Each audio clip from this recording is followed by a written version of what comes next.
Amin alaikum salam. Dan girman Allah ba ku katin zabe na anan gurin ban anan gurin ne da shi wallahi. Ba ka ci kai wallahi. Allah ka ci kai. Gaskiya ce ba. Ba da Allah je ka nemi katin zaben ka mu ba magana ba. Ban gane na ci kai ba. Wallahi gwara ka yadda naira 100 ka fito neman ta da ka yadda katin zaben nan me amfanin sa? Lallabi mutumina ni gwanda takaddar tsini.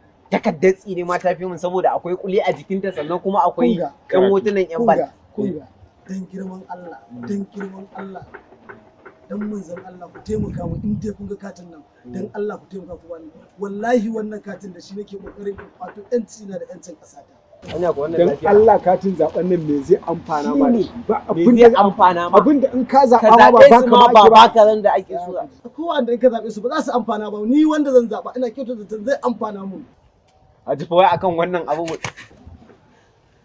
Tumar wai ka ce nama to shine ne mutumina gwanda takaddar tsini wallahi barkacin gama wannan wallahi ya fi nama a gurina kaje ce ka san irin nan dan sai yana tafasa an watsa ruwan sanyi gaskiya kana tare da wahala gaskiya dai ba haka bane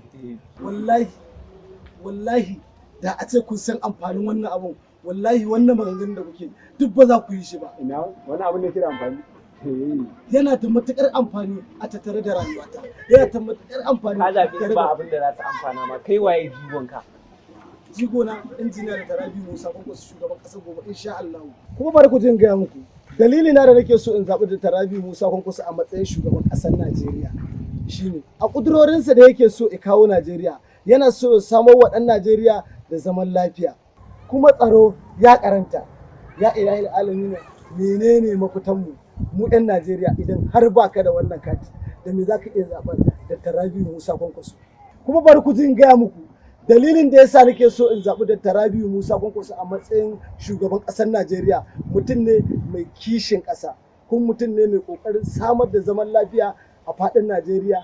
Abokina inda haka ne ba ya kamata a yi tafiyan nan. Kai ka san tun da na gama makaranta ba har yanzu na ɗi koma makaranta. Kuma duk ba san makala ba. Amma kuma kaga fa a cikin mutanen da Kwankwason nan fa ya ɗiba fa akwai wani ƙarin baban mu fa. Wanda aka kai Indiyan nan karatu akai ƙanin baban ko fa. shine wanda ya dinga ɗaukan mutane aikin jirgin da shine kawai a tafiyan nan Gana. A to bari mu bi na amana ai sai dan amana kuma ka gani mu yan amana ne. Sunan jam'iyyar NNPP ita ce mai kayan marmari. Ita ce jam'iyyar da zamu zaɓi da Tarabiu Musa Kwankwaso a matsayin shugaban ƙasar Najeriya. In muka zo ƙasa kuma sai mu zaɓi injiniya Abba Kabir Yusuf a matsayin gwamnan Kano. A to amana sai dan amana mu ne kuma yan amana. Tuna mu ce mana. Ni ma in je karkada nawa da Allah. A ni kuma ka san me matsalan ma. Ban san inda na yake ba sai dai in je in nemo shi. NNPP jam'iyyar mai alamar kayan marmari.